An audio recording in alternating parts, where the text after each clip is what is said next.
real bare bones operation. Yeah. I grabbed the shit chair again, man. Well, that's your problem. I've done it the last like 3 episodes. Yeah. So You notice the young fellow over there's got the best chair ever, eh? yeah, I know. He doesn't even pay attention. I don't Been even know there, if he done likes us. He's got the throwback PowerTech shirt on. I said I know. this morning. That was the first ever logo that you used. First you were yes. Let's do this. Yes, First yes. you were PowerPoint, Yeah. and then they came out with Microsoft PowerPoint, so you had to change Yeah. it up, or No.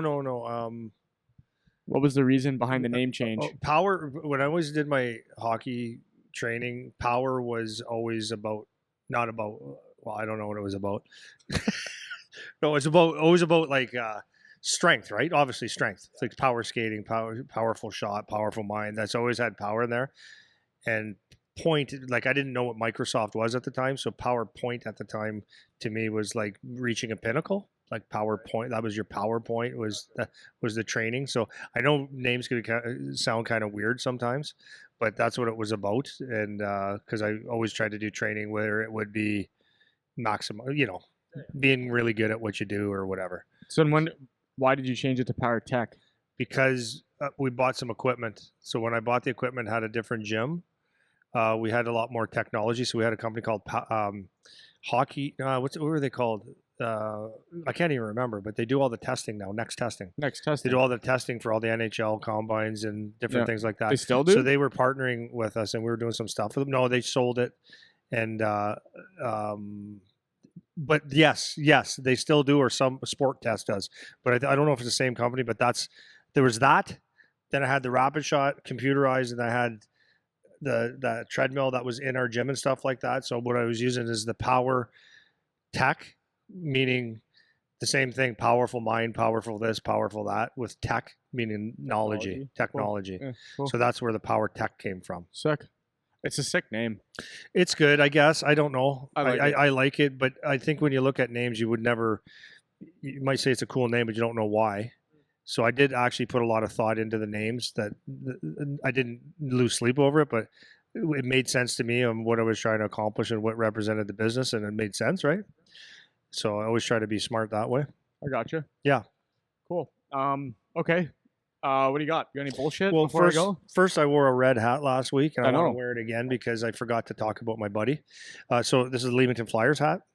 So this is one of the organizations that we're affiliated with. So I'm actually Dale, the head coach, is a very good friend of mine. Trained him as a player, but he works with us in the summertime. He's the head coach there.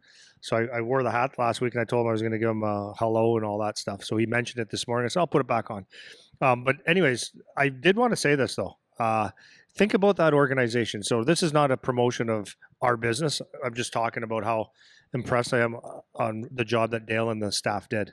So within our group, which we're part of now, I'm what do I call the skills coach, a development coach. That's what I do. Like I work with the players, some really great players. And so in the last 2 years, they've had an NHL draft pick, a few. Well, I think it's over a handful of NCAA scholarships, some draft picks in the OHL and stuff, and it's a really good organization. But everyone will say that. But what they were a junior B team, and they moved the organization, the ownership wanted to move it to the OJHL, which even for me, I was like going, that's like, why would you do it? Who cares? But and I don't know the business side of it, what's so great about it or whatnot. But my point is that they would have played in a loop in the junior B league with everyone would be within an hour and a half, right, in the league. So now going to the OJHL, that's the Ontario Junior Hockey League.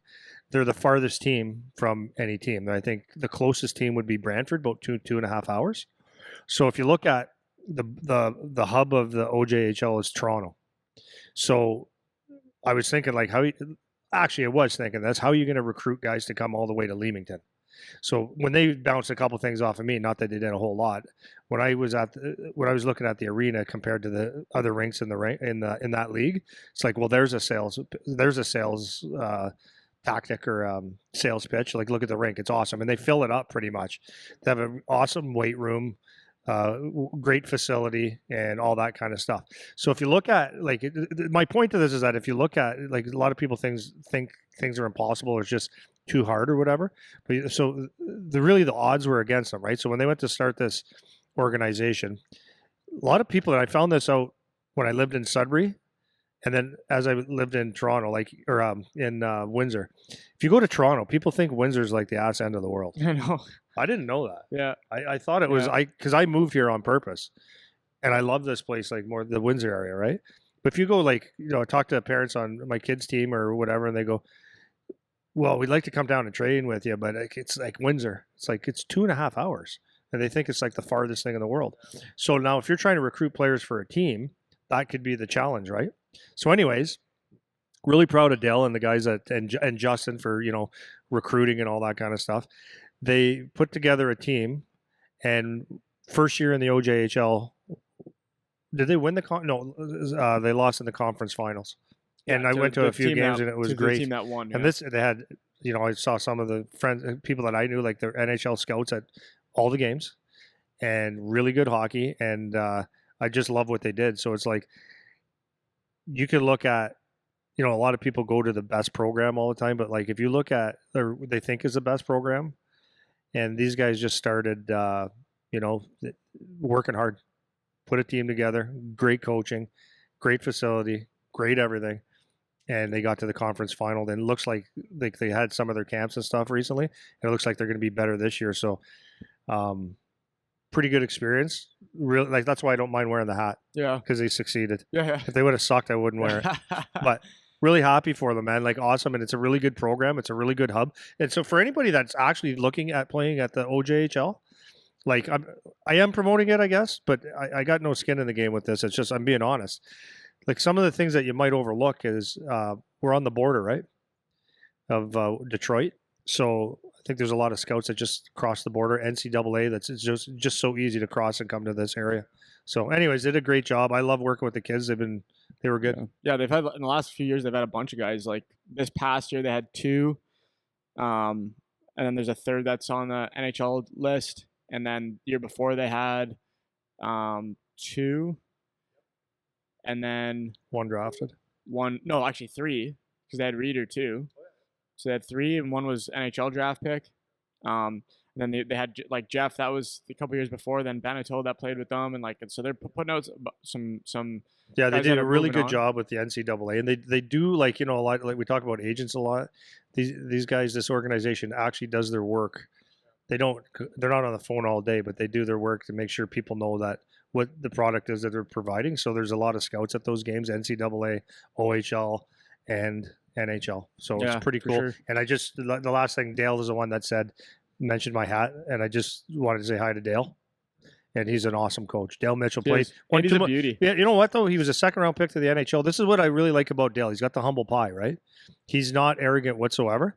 So Dale was like a 3rd-round pick in the OHL. Got traded to Windsor Spitfires. 2 years in the with the Spitfires, won 2 Memorial Cups. Was drafted 2nd round to the NHL, and then he'll tell you every reason why he didn't make the NHL. He's not doing it like as excuses. That's what he explains to the kids. He has no issue saying, I had a bad knee or like all the bullshit. Tells them straight up, I wasn't good enough, and here's why. Or he'll tell them exactly what his flaws were and how to fix them. And I love it. And he's so humble. The kids love him. He's a great coach, man. I feel like we should get him on the podcast now. I know. I'd like to, but then we'd never get off. It'd be an 8-hour podcast. Never shuts up. So that was that. That was my first part. Okay, so this episode of the podcast is brought to you by the PowerTech online membership program. If you've been listening to Andy and I wondering, hey, how are they able to get all this podcast content out there? Well, that's because of our members. For just $9.99 a month, you can get access to our online video library, including hundreds of videos of Coach Andy teaching, and have the option for consultation calls with Andy or myself to go over anything you need. We can cover training, nutrition, coaching, parenting, agents, the junior college hockey path, whatever's of interest to you. You'll also be able to participate in our popular Ask Me Anything episodes, have access to special discount codes, and be given priority for any PowerTech in-person camps or events. If you like what we're doing here and you want to support us, this is the best way to do it. Visit powertechhockey.ca/memberships or find the link in the description of this video to learn more. I want to kind of tail on that, but you want to talk about the Memorial Cup a little bit first? I do want to talk 2 minutes on the Memorial Cup. First. So I'm really, really happy for a couple people. So do you remember, for anybody who's been listening to this for a long time, in 2020, What year were you drafted, Charlie? 2020. 21? The OHL draft was 21? 2021 year. 2021. So 2021 year, we had a student of ours that was a 12th round pick to the Saginaw Spirit, Sebastian JR.A, and he made it as a 16-year-old, worked his ass off, made it as a 16-year-old, which doesn't happen, right? That doesn't happen. So he's been in his third year with Saginaw, won a Memorial Cup the other day. We were freaking pumped for him. Yeah. So that's a huge thing. And you know what I like about him is like when they made all the when the Saginaw knew they were going to host a Memorial Cup, they loaded up that team and they were getting star power from around the league. And here's a kid that knew what he was getting into. Like a lot of kids would just say, well, I'd like to win, but if I'm not going to be a star, I want to leave. Like it wasn't about him. And he epitomizes like what a team player is. And I think that's probably one of the attractions that got him to Saginaw. They could probably see, okay, he's skilled, he works hard, and they could see that team aspect. So, you know, it's a winning attitude and he's on a winning team. So he played a role and he did a great job. It was awesome. So anyways, I was thrilled for him. And then also I kind of work, I don't want to say work closely, but I've done some things with Saginaw, like with the assistant GM. I have a pretty good relationship and I've recommended some players and stuff like that. So we talk all the time. So Brian Proud, who's the assistant GM, we have a conversation all the time. I couldn't be happier for this guy. He worked his ass off and they believed in what they were doing in Saginaw. And, you know, some people that know the league or don't know the league doesn't really matter, but I know them as people. And I just like, there's a thing about them that, you know, they're just a good group of people. Does that make sense? Yeah. They're like the owners just seem like good, honest, hardworking, you know, want good things for the community. I know Brian is, you know, he's as loyal as a golden retriever, you know, like, yeah, nice. Honest as the day is long, cares about people, just loyal. And just to see people that have good intentions and good fabric to them, it's good to see them win. And then I was just telling my kid the other day about the coach, Chris Lazary.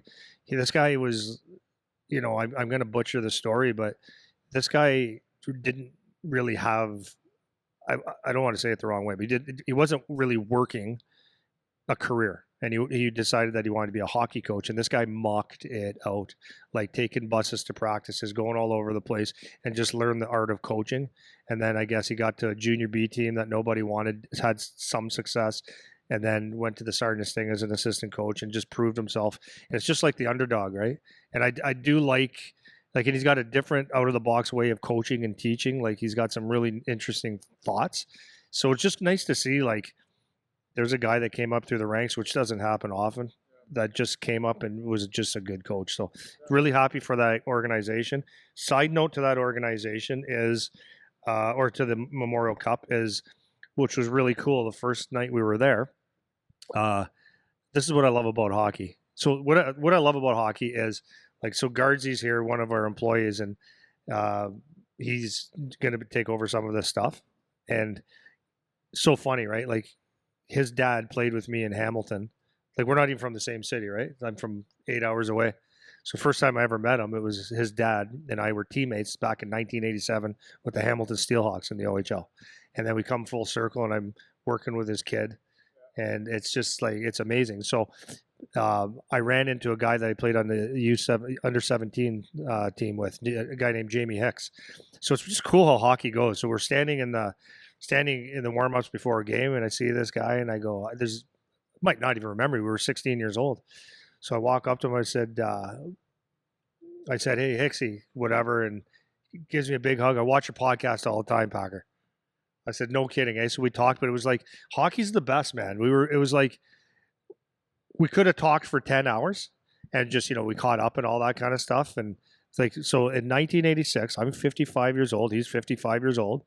We were 16 years old, and we haven't seen each other since we played against each other, but that long a time we saw each other, and boom, hey buddy, how are you? You could talk all day. Yeah, so it's just really cool, man. Yeah, that's awesome. It's just really cool. That's cool. Yeah, well, so that's a lot of nothing, maybe, but no, I love cool. that. I think it's cool for people to hear. I want to go back to Seabass a little bit too, because I talked to him. I don't know. In the new year we had a conversation in the new year about exactly this, how they had loaded up. And obviously they're doing their Memorial Cup run as the host team and all this. And I kind of asked him how things are going, whatever. And he's like, it's a good team. He's like, it's tough to get ice, but he said something along the lines of like, but I know my role. Like, I know what I'm supposed to be doing. And for a kid that's however old he'd be now, it's 18, going to be 19. 19, like it's hard to buy into that when, he still has goals and aspirations. He wants to move on and play pro hockey and all of this. And then to have to bite it and say, okay, I'm not going to be the top 6 guy on this team right now, but I have an opportunity to be part of something a little bit bigger. And maybe if I can buy into my role and do a really good job, we can go further. And he guaranteed, because of this Memorial Cup run, got way more looks from scouts or whoever in the role that he's in than he might have had he said, I'm out of here because he's poopy pants that he's not on the power play or whatever. And I'm sure there's moments during the year where he's poopy pants about not being on the power play, whatever, like every kid, but good for him for at least saying it out loud. Like, I know what my role is. I know what I'm supposed to be doing, even if on some level he's not okay with it or would rather it be different, whatever. So kudos to him for like kind of sticking it out to a degree. And like, now you get to, reap the benefits of being part of that team that wins Memorial Cup at home in front of their packed fans, whatever, against London that beat them out of the playoffs and all this, which is, so it's a nice story. I'm looking forward to seeing when he comes back to like just chat about it and all that, which is cool. And London was unreal. Yeah. Oh, and I don't know if we talked about it last week, so I'm not going to get into it, but London was an unreal team. Yeah. That's the thing about that. The Memorial Cup's like the Olympics, right? Yeah. It's about one.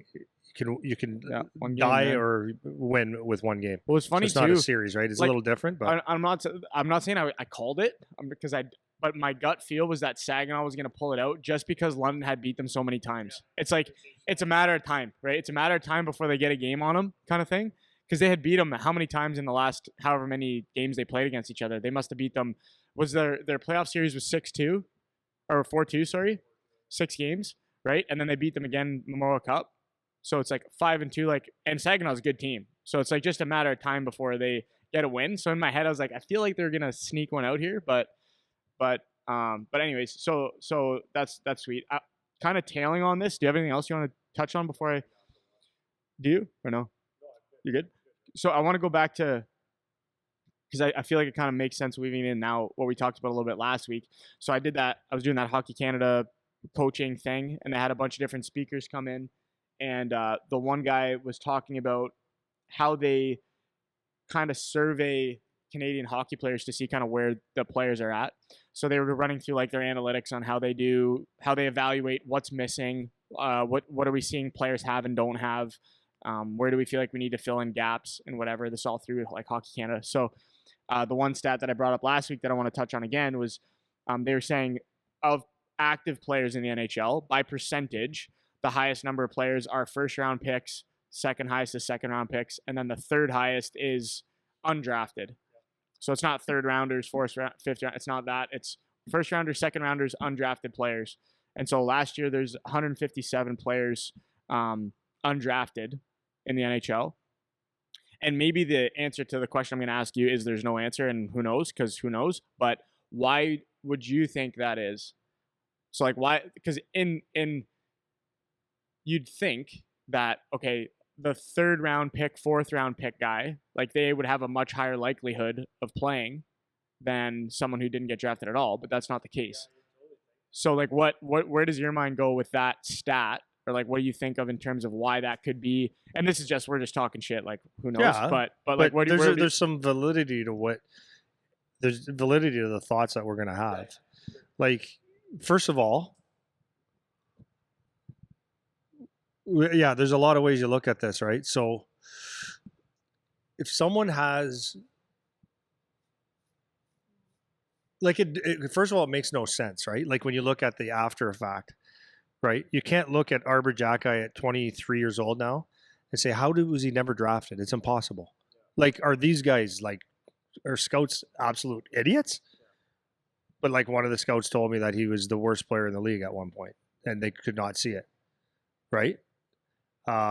We talked about Logan Morrison. We just had that conversation the other day.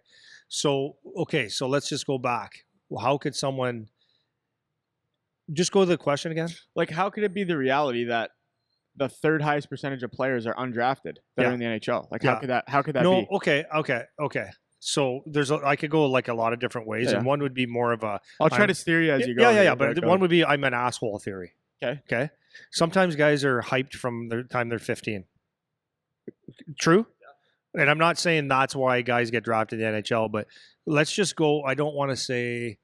Okay, let's go with, because there was a documentary about him. What's his Daigle? Yeah. Daigle. Okay, Daig, however you say it. So he was like projected to be number one. You're number one. You're number one. You're number one. You're number one. Number one. You're going to be a star. Then they get there and he's just not ready for whatever reasons. And it could be, in this documentary, kind of was like maybe bad timing and all this kind of stuff. But you're projected to go so high. So that's number one. It's almost like when you get that early 15, 16, 17-year-old hype, like you should be a first rounder or whatever, you can ride that for a while. It's almost like they're trying to knock you down. Like Shane Wright, they were trying to knock him down too. And they did. But you could see how, like, just take Shane Wright from a recent draft, how, people were like freaked out. How did he not go number one? Well, first, you don't scout. But there was obviously some flaws in his game. So maybe those flaws are fixed now, right? Or maybe he's just needed time. I mean, they talked about the same thing with Lafreniere and in New York. I mean, they didn't give the guy more than a year or two but now look at him, right? So sometimes it takes time. But some of those guys that are on that peak, or you don't know if they peak, right? At 18, or they don't want to do the work, or they just get comfortable, or they get scared, or all those different things. They've never had to really work because they were just that talented. Like, all those little things could add up to not being a star when you're drafted. And then on the other side is you get kids that they just work and they do the work. They've eaten shit sandwiches for a long time, and everything they do, not everything they do, but they do things well. But there's like one seed of doubt that just seems to not go away from us, the scouting community or the GMs. And it's that one seed of doubt that they just say, I don't think it's going to work. And it doesn't make anybody wrong, because, like I said last week, it doesn't matter, actually. If you're second overall or not drafted, the goal is not when you're 18. It's when you're 25 or 24. But I think there's that. You could get the early hype. And, I mean, I've seen it. Look at a couple of draft picks on my wall, right? First round picks that played a couple games because early first round picks. And then we got Matt Martin up there that never was drafted, and he's got the longest career out of any one of those guys, right? So we got Aaron Ekblad, first overall, to Matt Martin on that wall that was never drafted, and Ryan Wilson. Matt Martin, I think he's at 17 years of the NHL now. It's what you do. It's what you do when you continue on. Like, I think one of the things that a lot of people realize or don't realize is that getting drafted or even signing a contract, it's just one day, one event.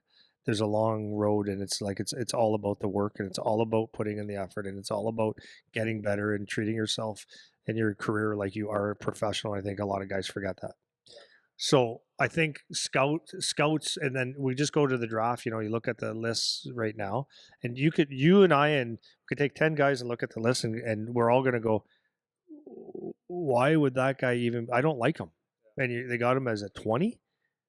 That would be Jet Luchenko right now. Hey, it sucks. But you look, and like they're looking at everyone this year says it's Celebrini will go first. That's kind of like a consensus. That could change. But then after that, no one knows who second, third, fourth, fifth is. It's what you like. So it could change, and scouts are going to make mistakes, and some scouts are going to be right. And it's just such a long way to project someone from 18 years old to being a pro. And then, sorry, I'm all over. The last thing, not the last thing, but what I believe is really important is the guys that have the shit sandwich that are performing and doing well, or doing the work and have the projected attributes of being a pro, but there's maybe a little bit of doubt there. They're probably going to work on it if they know that that's what they need to work on.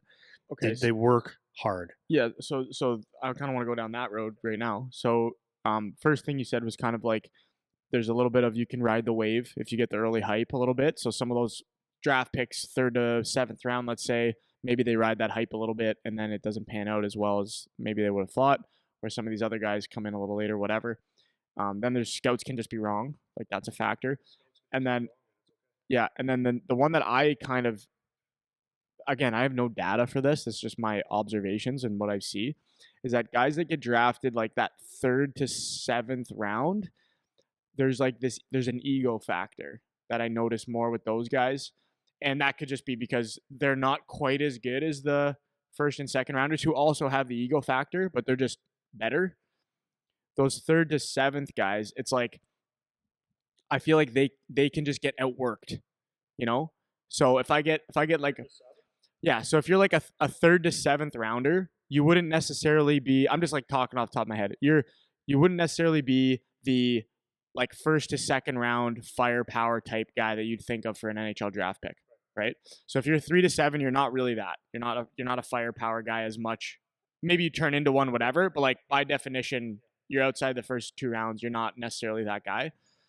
So those guys that are maybe 3 to 7, they get the ego boost if I got drafted to the NHL, but maybe they don't have the same drive to work as some of those guys that easily could have been drafted in that 3 to 7, but they didn't get it. So let's say, but I'm just going to say also that someone that could have been, because the opposite is true in a sense, is that someone that could have been, maybe he goes in the 3rd or 4th round and he went there because he's got all the skill and stuff, and he's got enough that is going to get him drafted no matter what.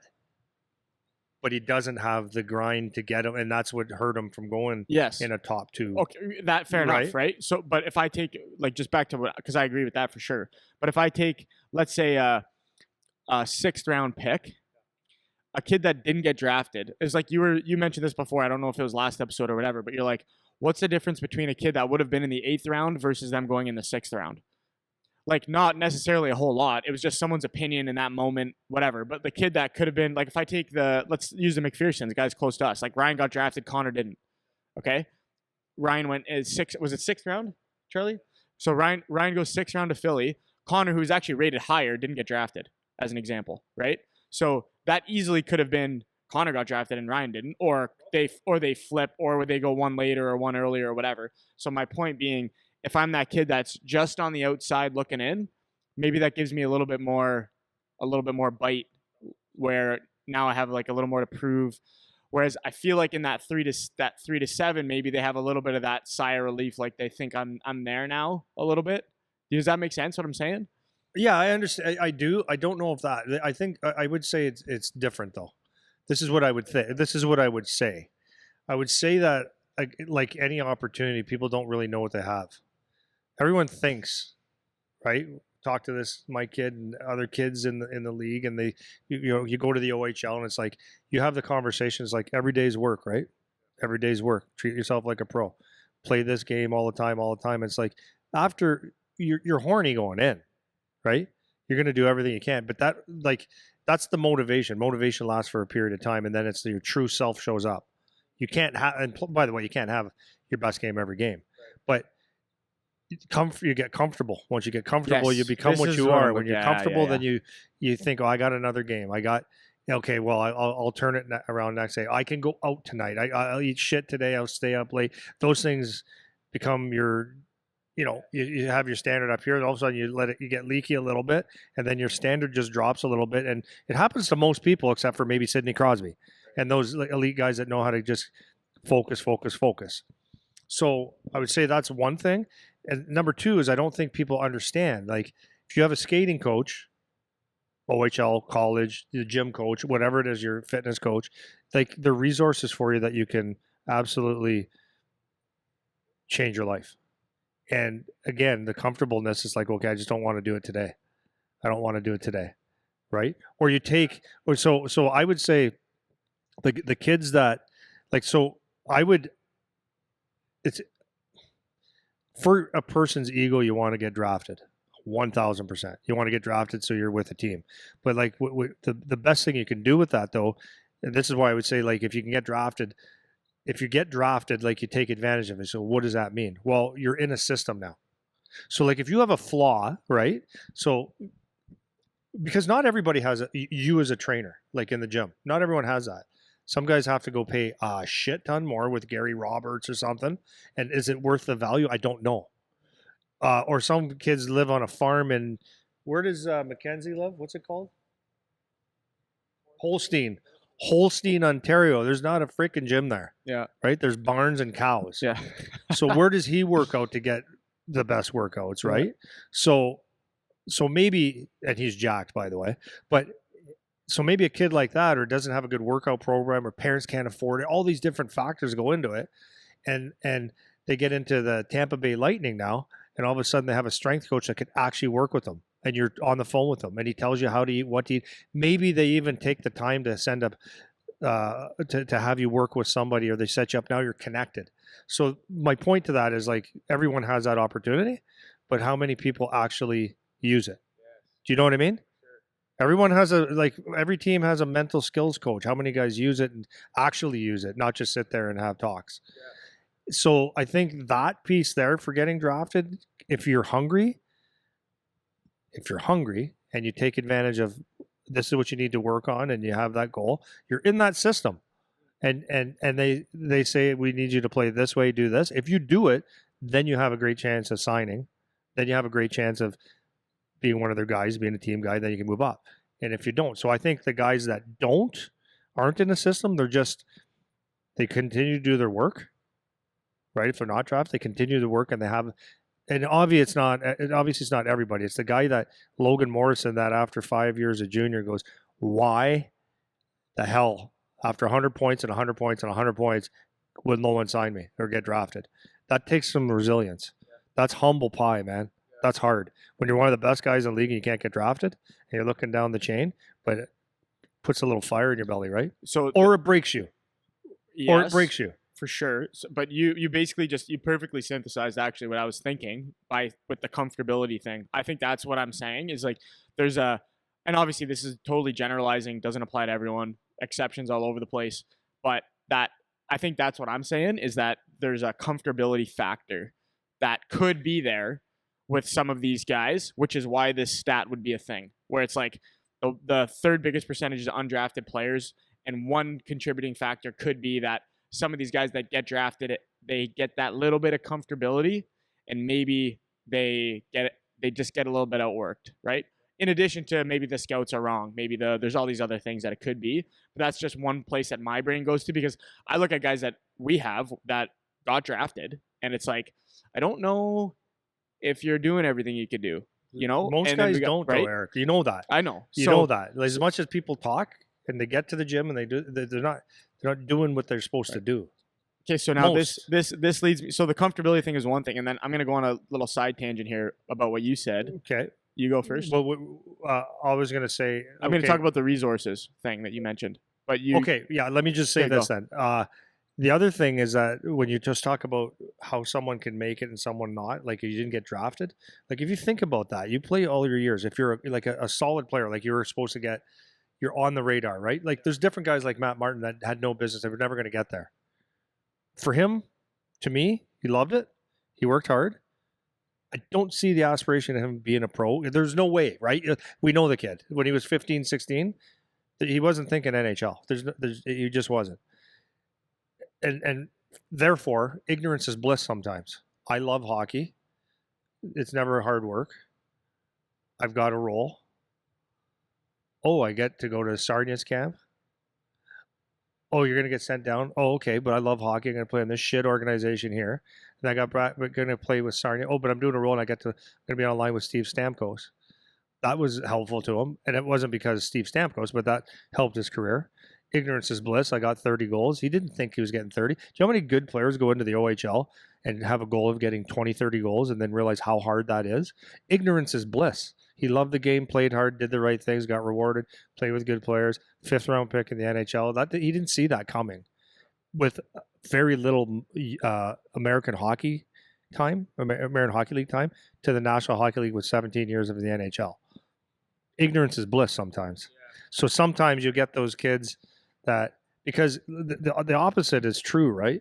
Like you get a kid that's like a higher pick in the OHL and is producing, or maybe there's the negatives going on. Maybe it's the ice, maybe it's the coach, maybe it's all these different things. You just see some negative, but they work hard.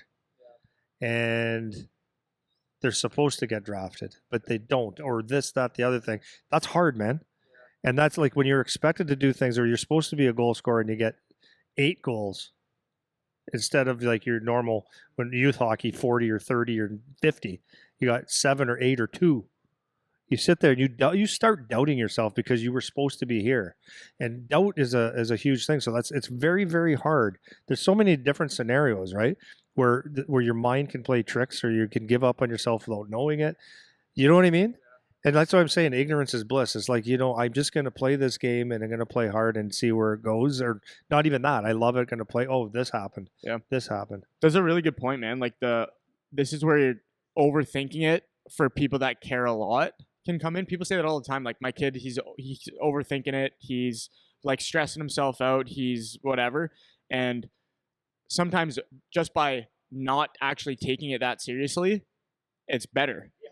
In a sense, and like that's kind of I think what you're saying is like I just love to play, and I'm gonna keep playing, and I'm gonna work hard at it because I like it, and I just like it, and I'm just gonna keep doing it, and I'm not thinking about playing in the NHL. I'm not thinking about being a pro. I'm not thinking about any of this stuff.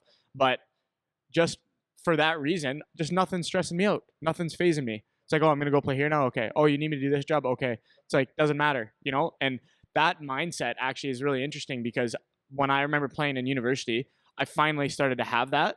When I no longer was saying I'm pursuing playing professional hockey, and I could just play now.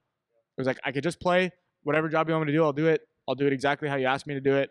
And I'm going to do it the best of my ability. That's all I'll do. And my last year, I was hurt a little bit my last year, so whatever. But the year before that, and even my first year, I guess, it was like, I'm going to do whatever you need me to do. And like, I don't care that I get X number of points. I don't care that I get whatever thing you want to say as a metric, I'm just playing now, and that's really actually liberating to a degree mentally. And that's a great example, that great point you bring up with Matt there.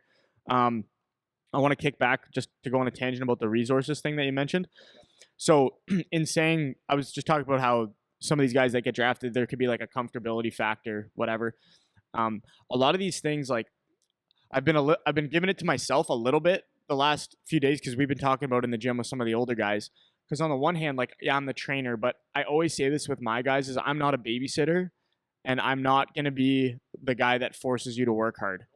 So the way that I do my relationship in the gym with my guys is you will get out of me what you put in to me as a resource. It's like, if you are asking, if you keep coming to me with stuff, if you are showing me that you care, I will always reciprocate how much you care. If you don't care, then I'll provide you the space, I'll provide you the workout, but I don't feel it's my job to make you want to work hard and make you want to be here. So as good of a resource as I could possibly be to get my 100% out of me as a trainer, like that's actually your job, So I find a lot of guys in how they talk about things, they're like, they think they need the perfect trainer, the perfect skills coach, the perfect this, and this. And the reality is, even if you have some of those things, it's just a resource. I've seen some players that have their parents pay for private lessons, or their team is paying you to train their kid or their players private lessons, and they just don't give a shit. So are they going to get the maximum they can out of you, who's an established NHL skills coach? No, they're not going to. Whereas you could get the next kid down the bench in the dressing room that comes out, same thing. They're out with you private and they're eating it up. They're asking you questions. They're trying to be a student and learn from you best they can. They're going to get way more out of you as a coach than the other guy that isn't really paying attention. That work is still on the player. So for my point bringing this up is that you can get into the mindset of, I need this coach, I need this trainer, I need this person, I need to be here, I need to be here. And it can be helpful for sure to a degree, but it's only as helpful as you use it. You have to use it. You have to be hungry. Right? You have to be hungry. So I have guys that will come in and never once ask me about anything to do with nutrition. And it's like, you guys understand, I do meal plans. Like, I study this. Like, this is my bread and butter stuff. I love this stuff, and I'm not that I'm the nutrition guru, but I just know way more than you do. So why not try to extract some of that? And it's like, there's never even a question about it, And for me, like, I remember when I was a kid, I would have killed to have somebody who I'm not even paying for it be there to ask questions or bounce ideas Yeah, off that's of a her. free resource. Yeah, it's a free You resource. could just be sitting in the office for 5 minutes and say, right? is peanut butter sandwiches at 10 o'clock at night smart? Yeah, Right? exactly. No, but it's like because you could think that. For sure. You could think like it's just calories, but no, and then you could say yes or no, and here's why. And you learn something, you get better, and you like them more because you asked a question. Exactly. And so that that's just a little side tangent I want to go on, because a lot of these guys that, I don't know, they get, like I said, they get a little comfortable and they think it's enough. I'm showing up to my workout, or I'm missing workouts, but let's even say I'm just showing up to my workouts. And it's like, are you maximizing what you can get, like the value you can get out of the resource when you're there? Because it's not my job to make sure you're good. It's not my job to make sure that you make it. It's not your coach's job. It's not your trainer's job. It's not your skills guy's job, your parents. It's no one else's job to do it except for you. You can use these things as resources, and that should help you, but you're the one that has to do it, man. Like, you have to take advantage of what opportunities you have. That's why you can find people that have nothing and still make it, or guys that have everything and don't. Because some people use it, some people don't. Some people have it, some people don't, you know? So I wanted to tear on that for a little bit.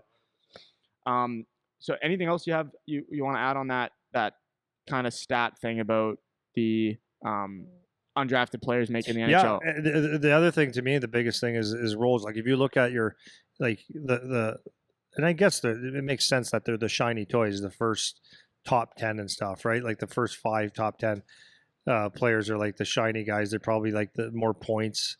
Not very rarely, but you're less likely to see a kid come out of junior college that's like a quiet shutdown defenseman or something like that goes high. It's like the guys that are the high skilled guys typically. It makes sense, but those are the guys that get the hype and stuff. But what happens is when you get to the next level, can they maintain that type of style of play? Are they going to be big enough, strong enough, all that kind of stuff, but can they still play that style of play? And what you see in junior and college, that's maybe a number 1 D, let's say, and he might have been a number 1 D his whole life. If he goes to the NHL level, like say he was a 3rd round pick and he's he's on his way to, breaking into the NHL and stuff, can he play not number 1 D? Can he play a 4 or a 5 or a 6 shutdown D? And that's, some guys can't do it. They're not willing to do it. They don't understand. No, I'm a goal. Like, it can't change my thought pattern. Killing penalties instead of power play. Same with forwards, right? Like, roles make a big difference where you can have someone.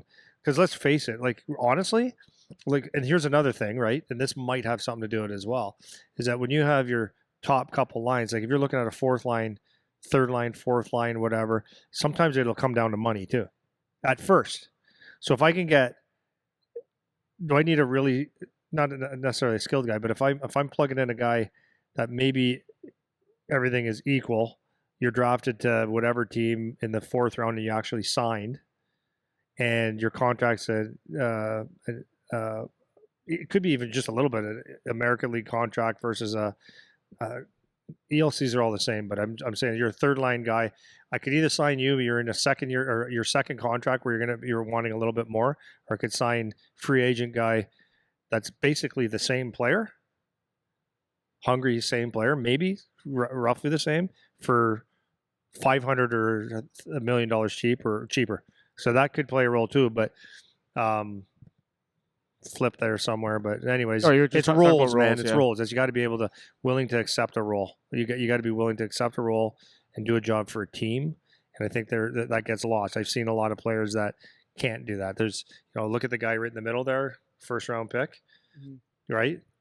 Columbus there. He didn't want to do any of that. He just wanted it to be score goals. He didn't want to play that in the NHL. Yeah. You're not going to make it, man. No, that's another good factor to talk about as well. Is like, there's a lot, right? There's a lot. There's so many things, man. Yeah. Like just not being able to make that transfer or translate your game or adapt it to be fitting for a position. So like, look at like, this is what I look at a lot. Okay. And I know there's guys that have to be good power play guys, but I look at in junior, especially when kids are having really good careers, and you look at their points. Like, how many of your points were on power play? Like if you've got 50 or 60 points and you got 35 or 40 of or a huge chunk on power play, that's a little bit of an advantage. as opposed to the kid that gets 20 less, but they're 5-on-5 and he's killing penalties and taking more defensive zone instead of offensive draws and stuff like that. So that translatability, if that's a word, you get scored on the power play. That's good. Yeah. Well, here's kind of a thought just while we were talking. So I think when kids, I remember this as a kid, when kids think like, what do I want to do when I grow up? And they say, I want to be a hockey player. It's almost like they need to be more specific about like what that means. You know what I mean? Yeah. So like, for example, if when I'm a kid, when I say, someone asks me, what do I want to be when I grow up? And I say, I want to be an engineer. So like, if I ask you this question, like what does an engineer do? If you would have asked me, what does an engineer do? Just I like, would what have is said he's on the back of a train. Okay. Right. First thought, but engineer, I would have thought like it would have been a real general statement. Exactly. Like, What? totally What? general. I don't know what. Like, there's so many they different design things. Yeah. They have protractors in there. Right. So if I say to you now, like, okay, like, what does a hockey player do? Then it's like, okay, it depends which position or like what team or what. Like, there's different things you need to specify to answer the question. So it's not like I'm a fireman. What do? I fight fires. Like, I go put out fires. You know what I mean? So my point of bringing that up is when you're thinking about, I want to be a hockey player, it's almost like there should be some thinking about it more like an actual job. Like, what kind of hockey player do I want to be? And like similar to if I want to be an engineer, it's like, okay, an engineer means nothing. It means everything and that means nothing. So like, do you want to be a design engineer? Do you want to be a manufacturing engineer? Do you want to be a computer engineer, a software engineer, a hardware engineer? And then there's sub-disciplines even in that, right? So when you're thinking about being a hockey player, it's like, start asking it more this way. It's like, what role do I want to play within this team, or what role could I play within this team? So if I want to go work at or what are three things that'll help my chances? Yeah. The three basic things that I have to do over and over. Right. Because like if I was to go apply at like Tesla for a job, or SpaceX, or one of these huge, awesome social media companies or something, where it's like super cool. I applied at NASA. Did you? Yeah. For I didn't get it. No, I didn't get it. They had no space. Oh. I just saw it yesterday. Nice. Yeah. So if you wanted to do that, it would be different than me applying at, like, let's say I was going to apply at Ford. I wanted to be an engineer. For me personally, if I was to go apply at Tesla, I would just take that way more seriously, even though both jobs would be engineering. I would want to say like, okay, what do they actually need at Tesla so that I can increase my chances of working there? Because I actually want to work there, as opposed to I'm going to go apply at whatever place to just get a job, So when you're thinking about as a hockey player, it's like the same thing. It's like, if I really want to play for the Detroit Red Wings, it's like, what do they need? Like try to figure out what do they need where they would actually hire me. So if you kind of try to frame it a little bit more like an actual job, it's not just hockey player umbrella category. Like, there's just more to it than that, right? And I think my point, bringing this back full circle, some of these kids, they get these opportunities, but they can't make that jump from hockey player to this is a job now and what should I be doing? And that's like right in line with your roles conversation, right? This is now a job. What should I be doing for this company? Yeah. They don't think of it that way. Dude, the reality is too, because we have how many kids that are on that cusp of breaking in on these different leagues. And I live with one, right? And it's so easy. Like, people can say this, it'd be nice to be a hockey player, but you really actually don't understand in general what it takes. Like, that kid he has a blast in life, but it's an everyday thing, right? And you could say, well, yeah, he's playing hockey. I said, okay, hang on there, 17-year-old, 20-year-old, or 30-year-old saying treat it like a job. It's like, you still got to understand these kids are kids. Like, that's what I'm talking about, these kids getting drafted. Like, they're not adults yet. And like, to your point about treating it like a job, it's like most jobs aren't 7 days a week. Or starting when you're 18 or That's 15. What I mean, or 15 when you decide that. Yeah. Most aren't. So, like, think about that. You finish the season, you look at the summer. For most 16 to 20-year-olds, what does summer look like for them? They might have a summer job, and then hang out with your buddies. You're having fun. Go to the beach and all that. Well, that's the last thing he gets to do, or guys should be looking at doing. And they look at the summer and they go, okay, I could have a weekend here and a weekend here where it might be a cottage, or maybe you let go and do whatever you got to do, but you have to pick your spot. So you got, like, you're planning your summer out, Well, that's what you have to do. As a And every kid, day, yeah. Most people think it's like, okay, you go to the gym and you do some skates. Like that would seem right, and you eat right. Okay, what does that mean? Well, but you have to eat right. If you're doing it right, you're having like maybe one day where you can let it go, like a rest day and let it go. But the rest of the days you're not getting up and just going, let's go have a stupid big breakfast at whatever place and go out and have. That's not, if you're dialed in, that's not what you're doing. You're eating healthy all day, for the most part, eating healthy, good, conscientious food, timing, 6 days a week. It's not fun. You get in the habit, but it's not fun. You're getting up on Saturday to do, like I always say, like going to the gym and shooting pucks and going on the ice and getting a skills coach. That's the minimum requirement, guys. That's minimum. What now? What are the things that are going to make you a hockey player? Is it getting your hand in a rice bucket to make your forearms like Bobby Hull's? Is it running? Is it yoga? Is it video? Is it so? Anyways, you separate yourself from the idiots, and I'm not okay. So one level deeper, idiots aren't far away from you either. We just talked about this in the gym the other day, right?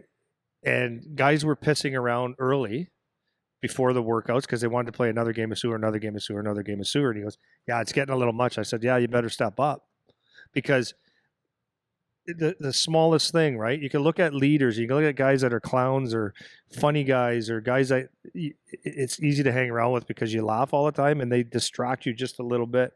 They take you an inch away or like 1 degree away from your target, and they do that 20 times. The next thing you know, your target's here and you're off here. So it's like you can be distracted so many times. So you got to be dialed in so much if you actually not want to make it, because some guys will make it anyways, but that's basically what it is. It's not easy, man. yeah. Well, I think like I lost my Your thought? No, well, Oh. we started off talking about like thinking it like a job, and then going through that tangent. I think my last thing I think I'll add on is like when you talk about like the things that are distractions or things that can pull you away from the game. Like what people need to understand is that it's not just for the moments that you're doing the distracting thing that is going to pull you away. Like there's lingering time of that effect. So for example, make it the most like extreme. Let's say I went on a cruise I was gone for 10 days. Okay. Didn't like half-ass worked out and not consistently. I was drinking, I was eating, I was not sleeping appropriately, whatever, for 10 days, which is a long time. That was 2 weeks ago when I got back. It's taken me those 2 weeks to make me feel like, okay, like I'm back into to get back. I'm back into the groove. I'm back into my schedule. So we shrink that down to, let's say, an athlete who's pissing around on a Saturday. It's like, well, you're taking your day off Saturday. It's like, well, if you eat like crap all day Saturday, that means Sunday's bad too, because your body has to rebound from that from Saturday. So that one day is actually 2 days, and then depending on, you feel like shit on Sunday. So what did you do Sunday? Is there a compound that leaks into Monday? Did you not sleep well? Like, so my point is like, when people talk about time off, distraction time, whatever, it's not just, oh, you went to play basketball for 2 hours and that was time off for you. Like, it's just 2 hours. That's all. It's like, no, it's 2 hours, but then it's now you're recovering from 2 hours of basketball, right?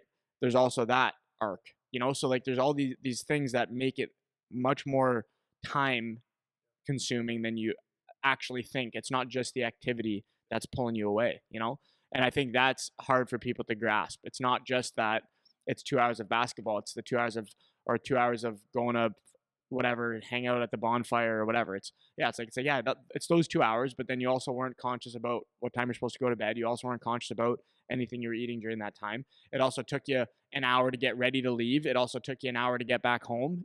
Then now you're late for this and that and this, and then that bleeds into the next day, and you have to recover from that. And there's these other pieces of it. So many, man. Without it being like, you can't live a life. Yeah, you can't live a life. I'm not trying to make it sound like that, but it is a reality. Like, it takes time. No, you have to be like, and it's no different than like someone that wants to be, I could use this for the adults that listen to this, someone that, because I think a lot of people can relate to this.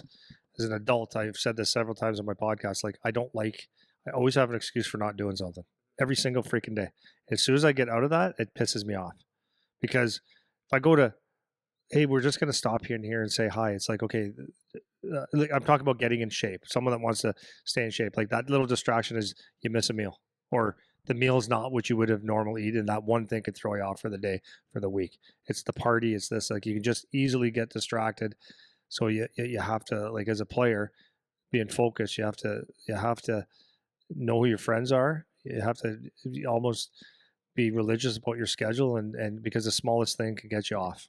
Smallest thing. And so here's the thing: if you're not someone that's in pursuit of something that's this demanding, it's not that you don't care. It's just you don't, or maybe you don't care, but you don't think of it like this. Like everything I just said for the last 5 minutes, some people are like, "Holy shit, man! Like, what are you even talking about?" And it's like, yeah, you don't know, you don't understand what that is like when you actually have to get up to work out the next day and you feel like shit because you were being an asshole the day before doing stuff you shouldn't have been doing based on what your plan was, whatever. And this is why we're talking about you have to plan things, and like if you care about doing this stuff, right? If your goal is to hit the highest possible level of hockey that you possibly can, which when people say that, it's the minimum of that means your school's getting paid for. And the highest end of that would be making money as a hockey player. And if you have to do that, you have to realize that there's thousands, well, more than thousands, but tens of thousands of players that play, and it just keeps leveling off. We were just talking about that the other day when the kids were talking, our junior group was saying, like, there's hardly any guys left to skate with, like in our normal group. I said, yeah, the filter, it just keeps filtering. It's old, so yeah, it's hard, man. It's like, and you look at Sidney Crosby, right? Like whenever it was years ago when he decided that face-offs is something that he lacked, he could have not done that, and he probably would have been fine in the NHL. But that's the level that he said, no, I need to get better at this to stick around for 20 years. Like I remember that too, dedication, man. I know what's crazy is like I remember when I didn't make it, and I remember getting it from my family when I would do some of this stuff, and they were just like, why do you have to be so extreme? Like, what do you? And I was like, this isn't extreme. It's like, this is regular. Like, this is just what if I want to give myself the best shot, like I need to care the most that I can possibly care. And that's what it means. It's not extreme. It's just, this is what it has to be. It's extreme to you because you don't have the mindset of what is going on, right? You don't have the demands on your body. You don't need the time to recover because you can just stop in at someone's house and stay there for 2 hours and have a couple beers and chill and then move on to your next task. And that's fine in your life. You know, it's not going to necessarily affect the results of your life. Right. Yeah. Exactly. You know, so it's just a different mindset is all. So, well, and we talked. So Guelph's got a new coach this year, Corey Stillman, right? So I was telling my son, I said, like, this is how, like, it's just so funny. You just don't know what's coming, when it's coming, how it's coming. You just don't know. So it's almost like you always have to be ready. Like you make a first impression. Like, let's just say he got hired, like we're back in shape right now. It was like at the end of the year, let's say the 3 weeks where you're not doing a whole lot. Let's say the coach got hired, he wants to meet you, and you're looking flabby. First impression, right? Yeah. It's like you always want to make that impression like it's good. Like you don't. I'm not saying you can't dress like you don't, like you're going to the gym, but you want to always look somewhat half decent. Like somewhat. You want to take care of yourself. You want to make sure that, like if someone was to meet you, that you look like a hockey player. Like, and I don't mean that you wear a helmet all day. What I mean is that you're like, you take care of yourself. You know what I mean? So yeah. Well, we went on a tangent there. I didn't even talk about what I wanted to talk about today. It's another day. But yeah, we'll do it another day. That was good. That was a good talk. Was it? Yeah, I like that. Okay, that was fun. I love talking about that shit. It's fun. I know. I like it too. Okay. That's all for now. All right. See you next week. See you, bud.